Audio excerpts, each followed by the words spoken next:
Our first two guests we're going to start with right away. One of them has been on the show several times, and we welcome him back. Frank Feschino Jr. Is the authority on the Braxton County Monster incident. Has written up an updated and expanded version of his 2012 book called The Braxton County Monster, the cover-up of the Flatwoods Monster Revealed. His ongoing and diligent 22-year investigation into this case reveals an invasion of gigantic reptilian aliens that occurred over America on September 12th in the year 1952. Frank meticulously reconstructed a timeline of events and recreated the scenario of that terrifying day, which includes the Flatwoods Monster and the Frametown Monster incidents, a massive wave of UFO sightings and crashes, and the cover-up of a U.S. Air Force jet fighter that disappeared that night. The book contains new documentation about the Braxton County Monster case and startling UFO events of that day, and includes additional witness information, newly discovered sightings, crashes, illustrations, which credit Frank as the world's most thorough investigator of this UFO incident in history. Frank is also an artist, a photographer, videographer, and an author. Joining Frank tonight, and again, Frank has been on the program a few times. He was on the last time with Stanton Friedman. A guest that I have been pursuing to get on the program, just trying to book guests is, it takes time. But I've been following this gentleman for a long time. He's going to be joining Frank, and that is ufologist Alfred Lehmberg. Alfred is a retired military aviator, a failed public school teacher, but a person attentive to UFOs and their articulates because inattention seems unintelligent, unprogressive, unimaginative, and unbrave. He is still presently writing frequent commentary for Future Theater magazine, decidedly an acquired taste, but it's strange down the rabbit hole and more to taste than buds. So without any further delay, let's go ahead and get these guys on the line. Frank, Alfred, good evening. Welcome to K-Talk and the Fringe Radio Show. Glad to be here with you. How are you both doing this evening? We're doing fine. We're ready to rock and roll tonight. You ready to go, Alfred? Well, I was going to allow that for my part, I just get better and better. Good. Well, I want to thank both of you for taking the time out of your weekend and to be here with us. And again, Alfred, it's an honor to have you here. I always wanted to get you on the program. So many people we want to bring on, and I want to thank you for giving us some time and talking about your work and your research. Well, I appreciate that. Such that it is, I'd really be interested in what you'd like to talk with me about specifically, because for my part, there's just not a whole lot there, Well, I don't know. Others would deny that. You cover quite a broad view of topics, especially in the UFO world. Well, I like to consider myself more of a facilitator of credible things, and case in point, Frank Feschino is one of those credible things that I am quite comfortable and very proud to give my complete and unfettered support. Well, that sounds great, Frank. You want to give a little. Of course, I read your bio, but you want to give our both of you, if you don't mind, give our audience a little bit of the backstory, a little bit of how you both got into what you do, and Frank, we got a lot to talk about tonight. Things just keep coming up out of the woodwork on this whole subject that you've touched on. But maybe you could give a little bit of a backstory, a little bit of history, and kind of introduce yourself to our people, to our listeners. Well, I became involved in Flatwoods case by just going up to West Virginia and visiting some family in Braxton County. I had a relative in Frametown, and I have relatives in Flatwoods. And I was up there, basically I was up there for a funeral. I had a relative die, and I went up to pay my respects, and I found out about this story about the Flatwoods Monster. I read about it in a newspaper first. There was some type of an anniversary story, and I took a ride with my cousin into town. And upon driving into this little town of Flatwoods, I was greeted by this big sign, "Welcome to Flatwoods, home of the Green Monster." And that was over 20 years ago. And here we are, dedicating all of these years of my life to this outstanding story. And isn't it ironic, Frank, that your introduction to the story is at the absolute tail end of the story that you discovered? Yeah, absolutely. That's what a lot of people, including myself at the beginning, I didn't even know what the Flatwoods Monster was back then, Alfred. And I just became involved in it and just kept rolling and rolling. But one of the things, and I've said this before, that really intrigued me about this case, it wasn't the monster at first. It was the way that I was greeted by the people and the town folk in the Flatwoods area in Sutton and Gasaway, that whole little hub in Braxton County. When I would bring up the word Flatwoods Monster or Braxton County Monster, it's their nicknames, and just the reactions from the people, that was about as scary as the monster incident itself. And yeah, that's you when got I a knew. few fingers in your chest from the outraged populace, didn't you? Oh yeah, a few times. Showed guns a few times and told to get the hell out of town. Boy, we don't talk about this monster and alien stuff around here no more. Yeah, it was pretty scary at first. I was an outsider, and the people up in that area, the kinfolk, don't take a liking to outsiders, which I definitely was. And even though I had relatives in the area, it still took a little while to gain their trust. And there was a very good reason behind that, is because when this story broke, and back in 1952, shortly after September 12th, when it occurred, the media made fools out of the people up there, and they never lived it down. And intelligence had their hands in that, and the people weren't too talkative about it. And even several generations gone by, too, Pat, the kids and grandkids were even made fools out of. Right. Because they were part of the family who was involved in the original incident. Do you think it was? Do you think it was kind of that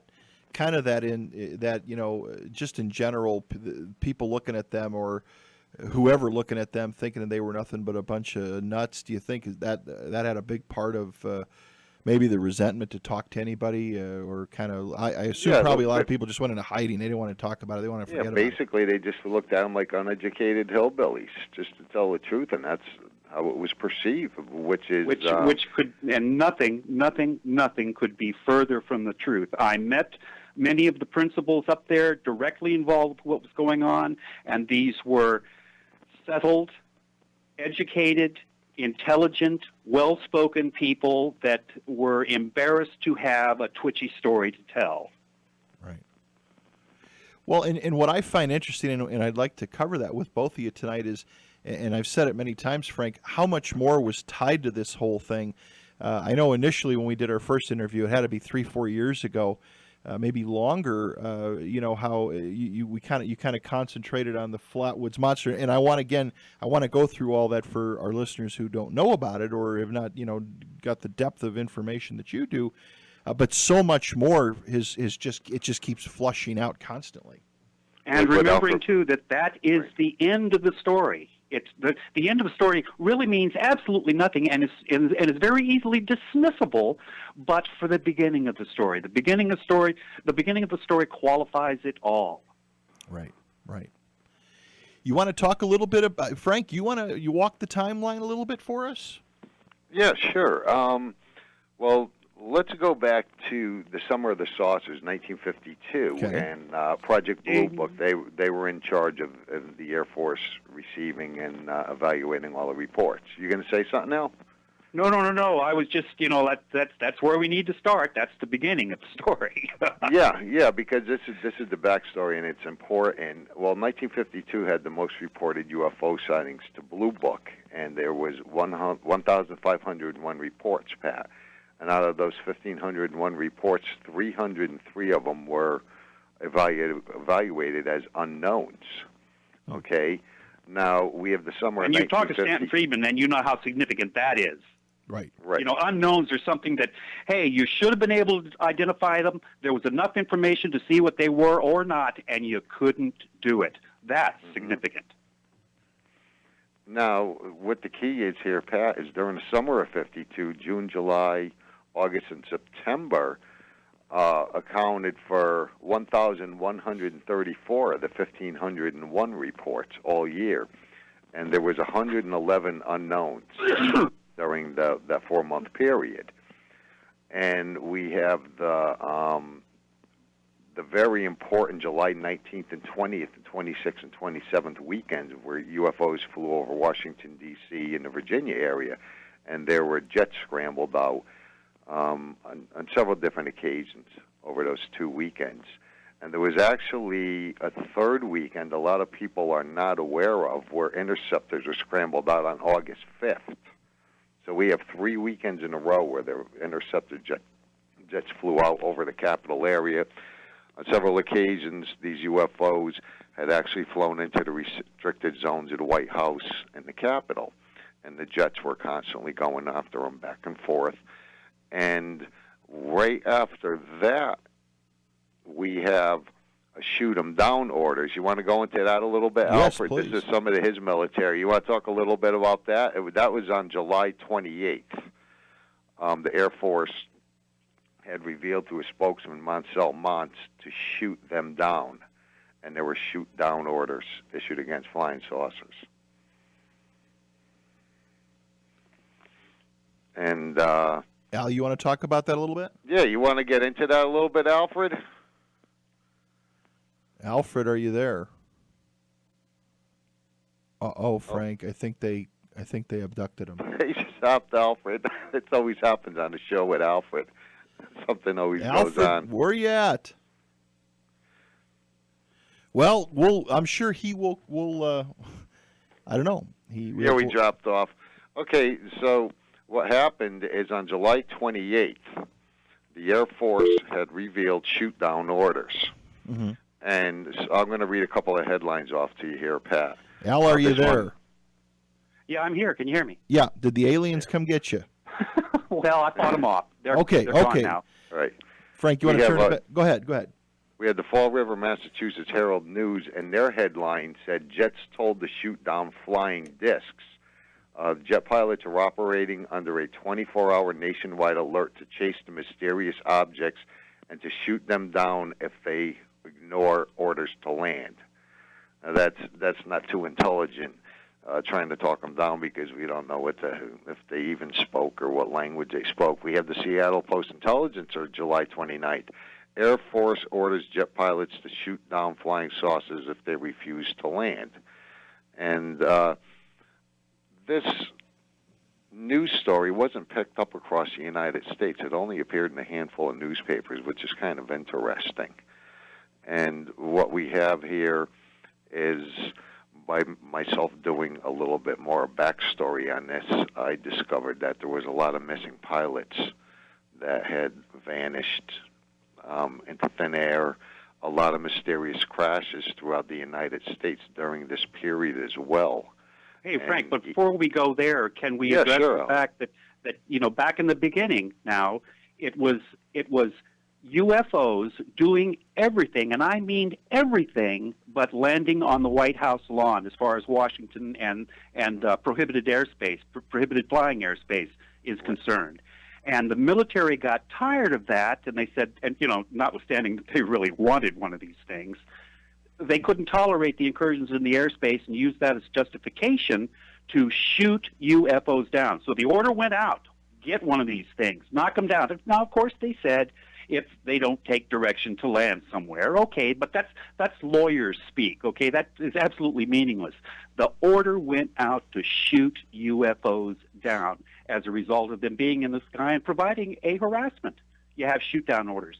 And where you have shoot-down orders, you just can't go very much further than to say that a UFO may have actually been shot down, and there may have actually been a forced landing in the vicinity of the Flatwoods Ranch in West Virginia, or the Flatwoods, the Bailey, the Bailey, farm.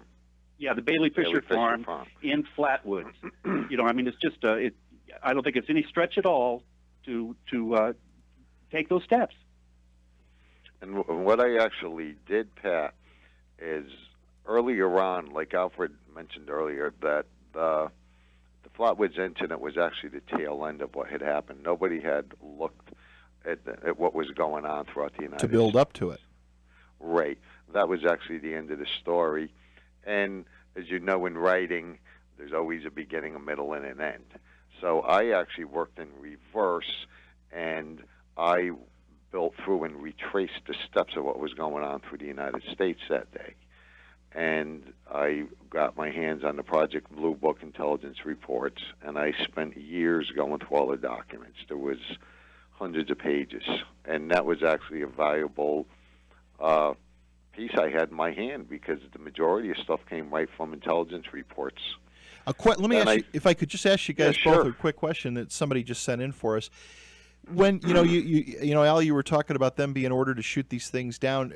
Do you guys feel that there was ever a sense of before they shoot these things, they try to negotiate with them, if you will, to try to get them to call what you want, peacefully land or set down somewhere, or do you think it was just an all-on, let's not take any chances, let's knock them out? No, there's always protocol I- because you don't know what the UFO is. It could be, a commercial aircraft. There's always a protocol for identification and, warnings, through all these procedures. And think about it, too. Any time that you have a shooting, that's proof positive there's a lack of communication. Right. Interesting. Go ahead, sorry. Yeah, they just don't go up in the air and start haphazardly firing around, with anything that's unidentified, because a lot of times passenger planes will veer off course, Right. and they'll fly into a restricted area. You're just not going to start shooting. But the Air Force had a good idea what these things were because they were flying around, and they were tracking them, especially throughout the Washington, D.C. area, which is a very security-sensitive area. And they were scrambling quite a few times, and it was even admitted, by the Air Force quite a few times how there had been hundreds of scrambles and attempts to go off up against these crafts. Well, and it seemed like at the time, I mean, it's coming out more and more, but back at the time, all these sightings over Washington, nobody really reported on any of this stuff. I know there's some other ufologists, and I believe you worked with a couple of them, Frank, that have all kinds of photos and pictures, but it seems that not much of that's ever talked about. And that's Right. especially weird. It was all Especially tamped weird. down. It was kept quiet. Even the coverage, the press coverage of the shoot down orders, there's only a handful of these in existence. Even though it went out on the news wire, there was only a handful of newspapers that actually picked it up. But tons of photos out there, and boy, a lot of them have come. A lot of them are starting to come out. Yeah, they're surfacing and coming out, but as far as the shoot down orders, that was not carried. As far as the Washington sightings on those consecutive weekends, the first 2 weekends and the third weekend, that was world famous news. That was all over the place. Right. And this lack of reportage, as far as the newspapers are concerned, too, that's odd, given that you have some of these aircraft, which may have been involved with encounters with UFOs, crashing into schools and towns and whatnot. Can you talk about that a little bit, Frank? Which part of it, Alfred? The story's so big. What do you want to jump into? Oh, I was talking about that particular aircraft that they said had run out of gas, but when it landed, it was loaded with armament and loaded with gas, and the pilot hadn't bailed out. And then there was that. And then there's another one. There's another aircraft that, from what I can recall, correct me if I'm wrong, but crashed into a school. And there was still another one that launched a 1940 circa Buick sedan for half a block. Right, that was in Long Island. Yeah, but the first one Alfred was talking about was a Sabre jet, and how I just mentioned that on the third weekend on August 5th, 1952, there were jets scrambled out. Earlier that day in Hartford, Connecticut, F-86 Sabre jet went down, and it crashed into the town, and all the surrounding areas were called in, and it was said that the jet ran out of fuel, but it set half of the community on fire, and there was fire engines from all the surrounding areas trying to put the fire out, and they were having trouble doing it because it was loaded with bullets, and they were firing off. And everybody was standing by, and people were nearly hit. And then it was revealed that the cause of the crash ran out of fuel and it flamed out. Yeah, can I offer too that is real weird for a military aircraft to be off a reservation loaded with bullets flying around in a civilian community where something like that could Right. happen. Right. hmm Well, we might as well touch while we're on to this topic here. What was happening right in the middle of this? There was a press conference that actually took place, and it was the biggest post-World War II press conference, and it was held at the Pentagon, and it was called the Flying Saucer Press Conference, Pat, and it was on the 29th of July. Mm-hmm. It was the day after the shoot-down orders were revealed by the Air Force, and this has been written up extensively, the whole ball of wax, what was said. But one of the most interesting parts that leads into what we were just discussing, Major General Roger Ramey, he was the operations officer for the Air Force, and he was in charge of the interceptions. He spoke about intercepting these flying saucers, and I'm going to read you a quote, what the press had reported. Major General Roger Ramey, Deputy Chief of the Air Force Staff for Operations, told the news conference that interceptor planes have raced aloft several hundred times as a result of reported sightings of unidentified objects. He said that was just standard procedure. So we did have a lot going on. The jets were up in the air almost every day.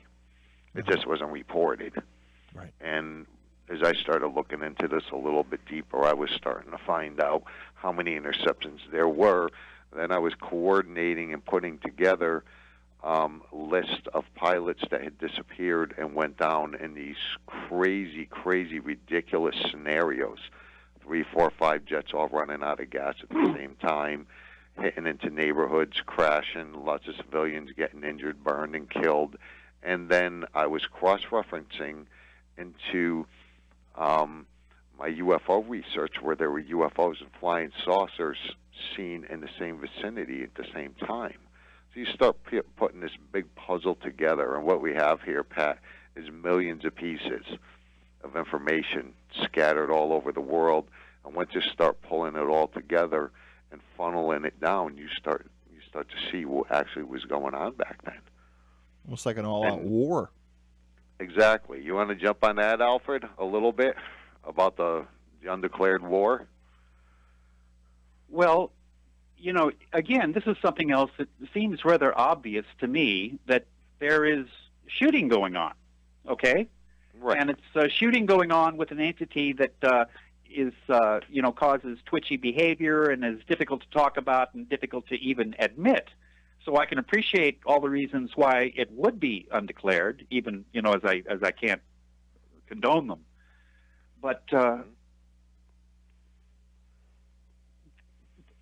it's difficult to conceive of a situation where we can have so much evidence and so much proof with regard to some kind of struggle that was going on, and the loss of American pilots and very costly equipment in an exercise that, well, quite frankly, if all of these crashes had been occurring while I was in the service, they would have been shut down immediately until the cause of the crashes was determined, whether it be mechanical or pilot error, whatever it is.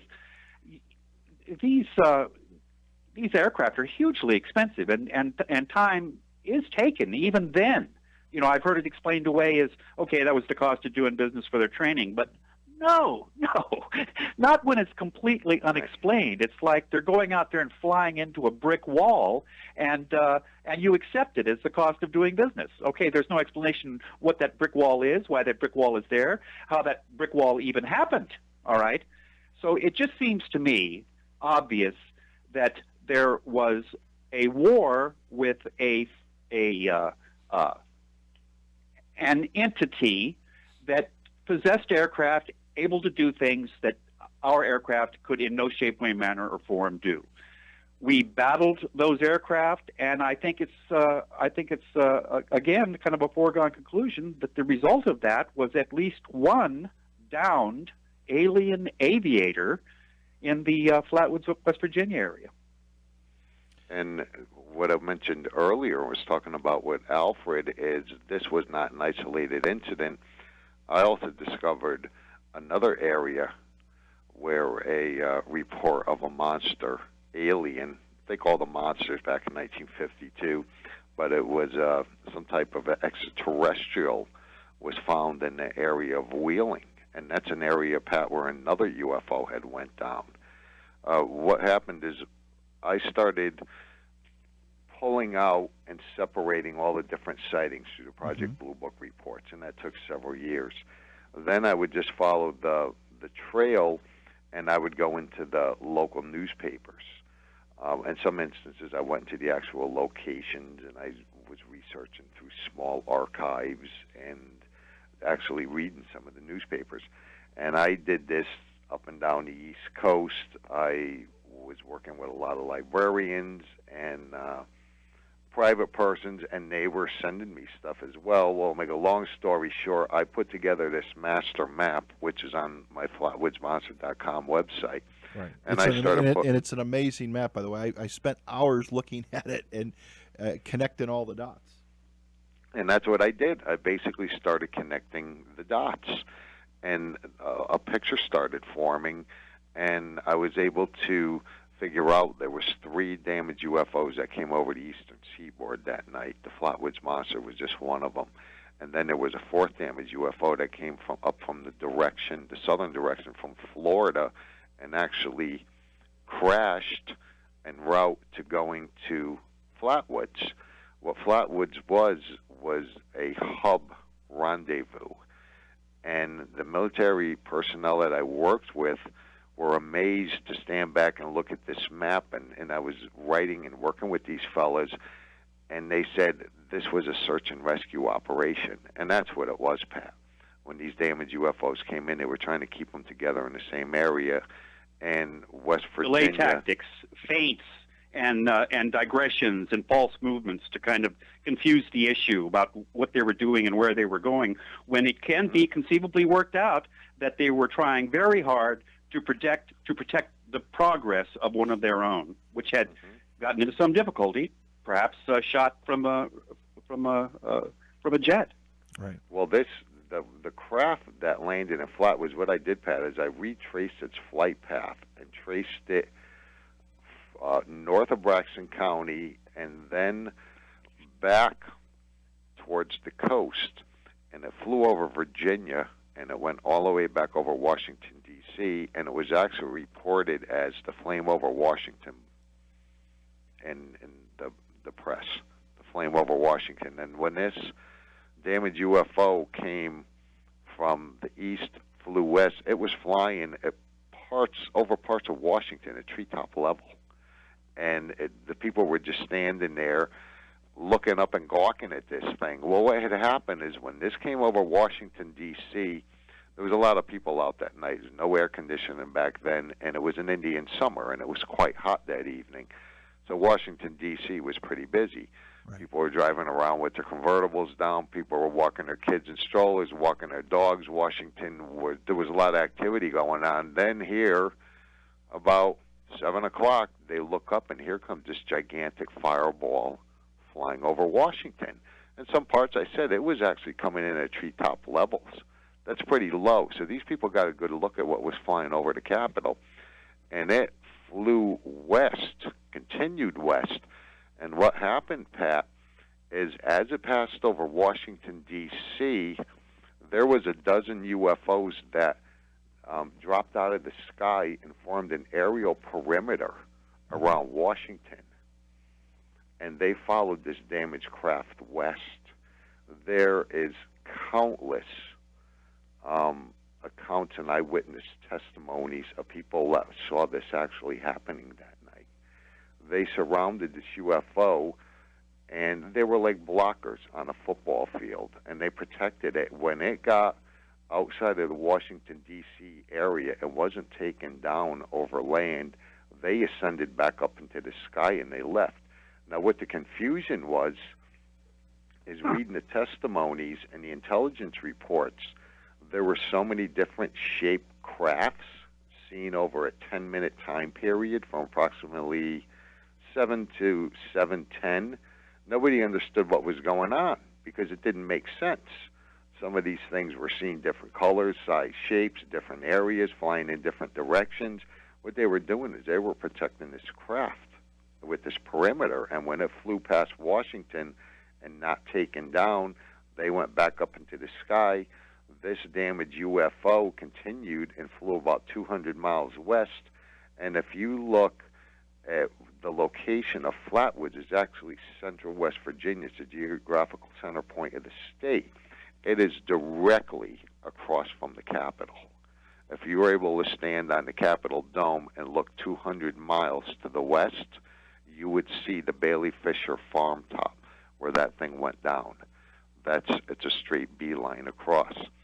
And it touched down in Flatwoods, and all the points going back to the coast, I was able to pinpoint. If you look at the map, you can see where I've made the breakdowns with the times, the trajectories, locations, and all of that kind of stuff. So it was actually kind of fun, but it was just time-consuming over the years. There were two other UFOs that came in within minutes of that. There was a UFO that flew towards Wright-Patterson Air Force Base, and there was another UFO that flew west, and it flew down approximately 100 miles through the no-fly zone into Tennessee towards Oak Ridge National Laboratory. So these things had specific targets where they were going. They knew where Washington was, they knew where Wright-Patterson was, and they knew where Oak Ridge was. Wow. They were putting pressure on the different locations, and they didn't care. So you're trying to make your defensive forces go to a location that you would want them to go to, so they're not bothering you in your area. You see how that might work? Exactly. Let me ask you guys. The object came over last, Pat. The first one went down towards Oak Ridge. The second one flew up in the northern direction, and the third one came down, which was the most severely damaged one, and that's the one that threaded the needle and flew over D.C. for 200 miles, and it took about 25 minutes for it to fly across country. You know, with regard to the map that we keep talking about, I want to remind the listener that if you looked at this map and you thought it reflected a decade's worth, 10 years worth of UFO sightings in an area, it would be impressive. If you found out it was only a year, you'd be astounded. But this happened, ladies and gentlemen, in less than a 24-hour period. All of those sightings, all of those landing areas, all of those indications of UFOs on the ground, date and time stamped. It's just astounding. It's amazing. It blows my mind every time I think about it. I was going to ask you guys with the Air Force jets that were shot down. Did Frank or Alfred, did either of you ever do anybody able to get a chance to take a look at these things? I mean, were they hit with some sort of a missile? Were they just like an EMP pulse that, we hear about so many people, they encounter, in some cases they encounter a UFO, everything goes dead. Did you ever get a chance to talk with anybody or see any type of damage? Actually, weirder indications of that. You've heard reports of UFOs being able to affect, even our nuclear missiles. Right. All right. But being able to futz with the electronics of aircraft in flight. Now, when you consider that many of the fatalities in some of these air crashes that may or may not have been involved with UFOs were with pilots not trying to steer to an area safe for the populace under them, although that happened a couple of times, but went incommunicado, no more communication, and they did not bail out of their aircraft when they had an opportunity to do so when everything was working.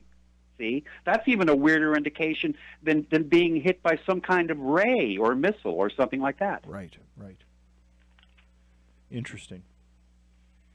Yeah, I'll tell you, I have to tell you, it's such an incredibly mind-blowing story that I'm fond of thinking at it as the story that's too true to be believed in a manner and believed as such.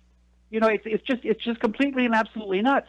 And when Frank has this nailed down, stem to stern, as well as he does, I can only be aghast when you have conditions and situations of people that are propounding things ufologically that have absolutely no proof, that are crazy stories, dredged up from weirdness. So immediately coming to mind is that Dr. Reed and his alien in the freezer. Does everybody remember that one? Oh, yeah. Mm-hmm. Right. Completely and absolutely discounted and disproven and washed away, but keeps coming back. But every time anyone has ever tried to shoot Frank Feschino down on the facts, they have not been able to do it. And the opprobrium and the discussion and the criticism all dries up and goes away. And it's like, something has been exposed there that really is uncomfortable, and I can't discount it immediately and just look away. Just look away from it. Pretend it's not there. That's how real Frank Feschino's story is. It's yeah. Well, and again, the amount of research, Frank, that you've put into it, it's just amazing. And again, what I find so interesting, you just keep bringing up and digging up more and more and more. Well, what happens is doing great radio shows like this, Pat, there's a lot of people who across the country who are in the world who are listening, and they're relaying stories to me and sending me documentation, sending me newspaper articles, emailing me, and it just, it's reaching the masses. And that inspires me and gets me rolling into a direction, and it just keeps going and going and going. And even since this book was released, Alfred has been writing articles, and I've been working with him. There's more stuff that's come out, but I can't turn around every month or two and just keep updating the book.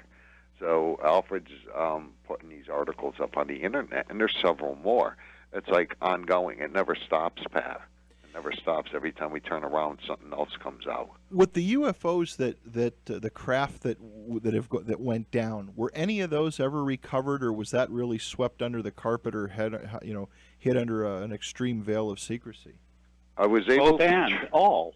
Yeah, I was able to track the craft across the United States, and the only one that did not have an extended flight path was the Flatwoods craft. I tracked it going into Frametown, and that's when the Santowski incident happened the following night. That was the lame duck. And that this occurred, notwithstanding that there was, may have been difficulties with stinkweed in the area, or noxious fumes coming from the ground in coal country, or rock-sized owls, for God's sakes. Forgetting all of that. There was a battalion of infantry that was deployed to that area, split up. Part of it stayed in Flatwoods, and the rest of it went to it was Wheeling, wasn't it, Frank? No, that was a couple days later. The rest of them were down an area called Sugar Creek, about 20 miles away. And Levitt got the call from the Pentagon, and he went to the first area where a supposed craft had went down. They thought it was a Piper Cub. And then we have the Flatwoods monster incident approximately 20 miles away in the central part of the state. Well, Colonel Levitt went with approximately 180 troops, and they set up at the Sugar Creek area looking for survivors of this alleged airplane crash. And he told me they never found anything. Well, what he did is he broke away with about 50 or 60 troops, all armed, of course, heavily armed, and they had a couple trucks, and they went into Flatwoods. They came in through the north side of the farm, which was an old logging road, not to disturb the locals that were there. And it was a covert mission. And Levitt went up with these troops, and he was ordered to take samples from the crash, the oil, whatever they could find. And it was interesting. When I asked Colonel Levitt how long was he up on the area, he said he was only up on the area approximately a half an hour, 45 minutes. He set the troops up, took the samples, he canistered them up, and he shipped them back off to Washington. But he said that the troops stayed there overnight. There was 50 to 60 of them, and I was kind of puzzled by that. I said, really, they stayed overnight? He said, yeah, to see if something else was going to happen. So they knew something was going on, Pat. It's craziness. You just don't do that. You don't send a battalion of military in a place to do that on account of stinkweed, or noxious fumes, or dinosaur birds, for God's sakes. Right. Do you think they recovered some crafts, guys? Do you think they ended up picking up a few, again, out of the whole this whole escapade that went on for a while. Do you think some were retrieved? If there, like I said earlier, Pat, if there was one retrieved, it was the Flatwoods monster craft. But we don't know at this point. There's no record of it, and there probably never will be anything come forward, because that was the last point where I tracked it was going into Frametown, about 17 miles away. It crashed there later that night after it left the farm after the encounter.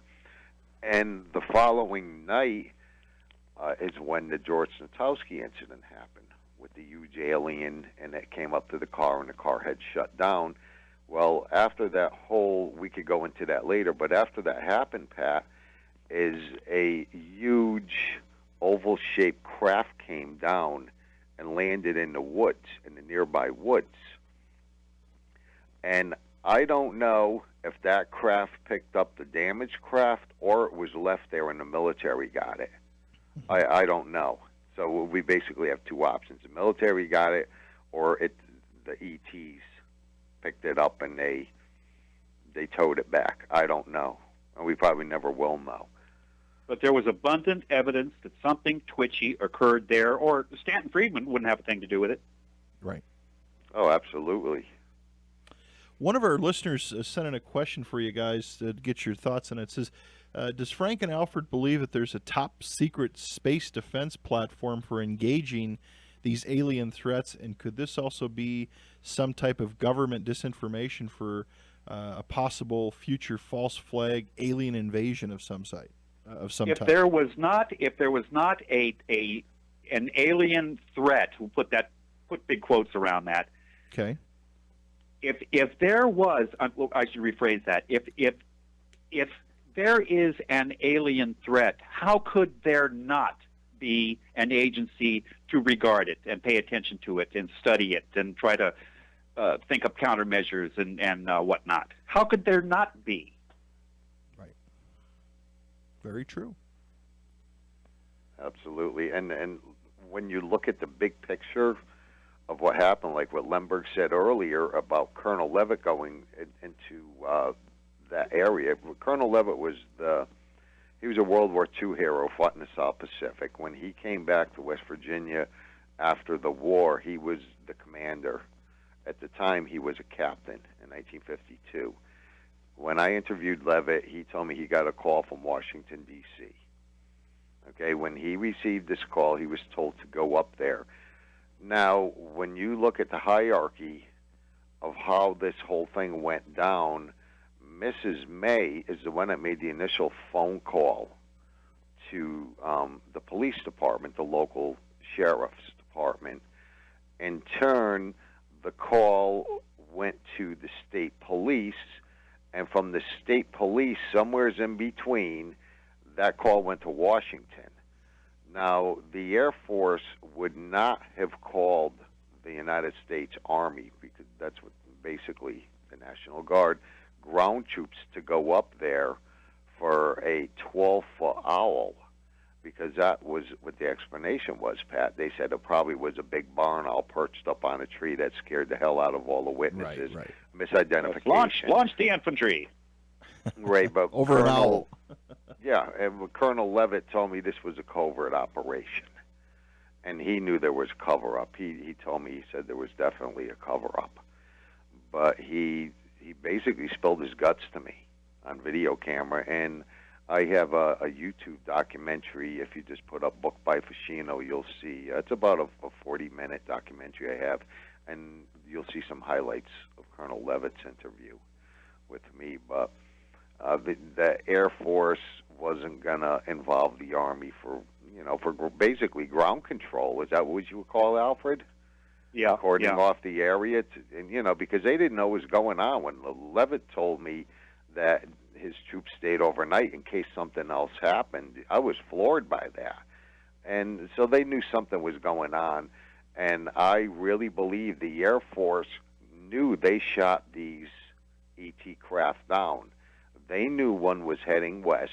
They were tracking them. They definitely knew where they were. They were flying right over the president's head. And all you have to do is an extended flight path. and just go 200 miles inland because that area of West Virginia is isolated up in the mountains and there's no nearby Air Force bases. So what a perfect place. These ETs knew the layout of the United States and what areas to avoid and where to go and where to not to be seen. So when the Air Force gets a call, we got a report in West Virginia. Let's look on a map here. Bang, they look. Oh, Flatwoods, 200 miles west of Washington. That's where it must have went down. The Air Force and Army are not going to get involved in every crackpot call of somebody calling them up they had a monster in their backyard. The reason they went up there is because they knew they shot this damn thing down. They didn't know what was in it. They found out real quick what was in it. You agree, Alfred? Some scared citizens are testament to that. And mad creatures. Right, and they didn't know what to do. They had no idea what these things were going to do when they hit the ground. If they were going to retaliate, if they were going to harm the local population. And here comes this call in from Mrs. May saying that her and a bunch of kids saw this monster that was 12 feet tall. Well, the Air Force found out real quick what the heck was inside of there. And it was even scarier what happened the next night. There was a 9-foot-tall alien seen that looked like a reptilian snake hovering around, and it was actually on the ground for 24 hours. It was roaming around the woods. You know, it can only be that in as much as there was a big campaign on to shoot one of these things down, that there was military all over the United States that were in a spring-loaded, ready-go position to respond to an incursion like this, or how is it that Colonel Levitt and his battalion of troops ended up right there in Flatwoods, where at the time it was kind of difficult to get there, Right. okay? And they came in a weird back way. Think about all of that. And they did that the night. I was in the military for 23 years, and boy, when you can plan something like that at the drop of a hat, let me just say it's not likely. Was there ever, Frank? Did you ever come across any radar data at all? Did anything get picked up, or were these things flying below the radar, or was there any kind of thing that maybe maybe there was, and the military just took possession of it? Did you ever come across anything like that? When the apart from the craft came corroborated sightings that had radar corroborations, apart from those. Is that what you meant? Right. Right.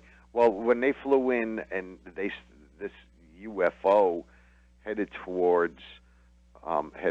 southwest, okay, that was the first one that went towards Oak Ridge National Laboratory. It was flying low level. Mm-hmm. They were being seen by air traffic controllers, visuals. The second one was flying at low level, and that actually flew over Baltimore. And back then, the radar capability was 5,000 feet and above, so anything under 5,000 feet and below wasn't picked up. But these things were flying so low, they were flying off of radar. Wow. Guys, we got to take in about a minute. I got to take an NBC News break. I'll let you both go get a little something to drink. We've got about 7 minutes. Frank, your website is flatwoodsmonster.com. Your book, where can our listeners get your book? My book, you can... there's a link directly going to the printer right on flatwoodsmonster.com. Just click on it, and the button will take you directly to the link, and you could read the reviews and whatnot on it and order the book there. And now this is the new... Flatwoods. Right. Flatwoods with an S. Right. Flatwoodsmonster.com. Right. And this is the latest and greatest updated book that's out right now, correct? Yes, sir. Okay. Our guests tonight, we're honored to have them both here. Frank Feschino Jr. and Alfred Lehmberg. We're talking about the Flatwoods Monster. We got a lot more to talk about. We just started talking about the shoot down, but we've got these guys for another hour on the other side. We'll let them take a little break. We're going to take an NBC News break. You're listening to Fringe Radio here on K-Talk, KTKK AM 630 in Sandy, and of course Salt Lake City. We're always live on the Inception Radio Network. Stick around, folks. We got a great night planned, and we'll be right back with Frank and Al. Take care. 2-year-old killed, Lone Star drenching. I'm Christopher Cruz. Police now say 4 people were killed this morning when a driver plowed into a homecoming parade at Oklahoma State University in Stillwater, including a 2-year-old. 8 of the 34 injured said to be in critical condition. Correspondent Sarah Gannam. 25-year-old Adacia Chambers was arrested at the scene. Shortly after this crash, police are saying that she barreled through a parked police motorcycle that was guarding the parade route. And after slamming into that motorcycle, then driving into the crowd. The game against Kansas went on after a moment of silence. Much of Texas under a flash flood watch. A powerful storm system continues to drench the state. A lot of rain expected overnight and into the morning. Meteorologist Tom Sater. There's going to be more rescues. There's going to be more first responders, not just in Texas, but Louisiana and Mississippi that'll be on high alert. Libya's Red Crescent says the bodies of 40 migrants have washed ashore after the boat they were on sank. I'm Christopher Cruz. Republican presidential candidate Ben Carson says he's surprised by his big lead over Donald Trump in Iowa polls. He told the Des Moines Register that he thought he would just inch past Mr. Trump. It's a marathon, it's not a sprint. Polls will go up and down over the next year. No one should be terribly alarmed and no one should be terribly excited. Dr. Carson says the big leap, as he calls it, was unexpected. A Des Moines Register Bloomberg poll shows Carson with 28% support, Trump at 19%.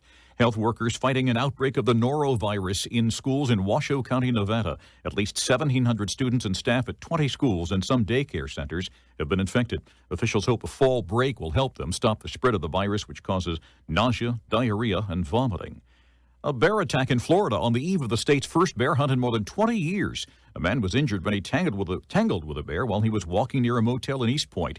More than 3,200 permits have been sold for the controversial hunt.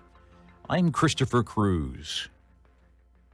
Hi, I'm George Foreman. Do you have an idea for a new product or invention? People ask me all the time, George, how do I get my idea in front of companies? How do I get a patent? What do I do next? Do you have the same questions? I'll tell you like I'll tell them all. Call my friends at InventHelp. Call InventHelp today for free information. InventHelp can submit your invention to companies who are interested in receiving new ideas. Call InventHelp today. Call 1-800-358-7816. That's 1-800-358-7816.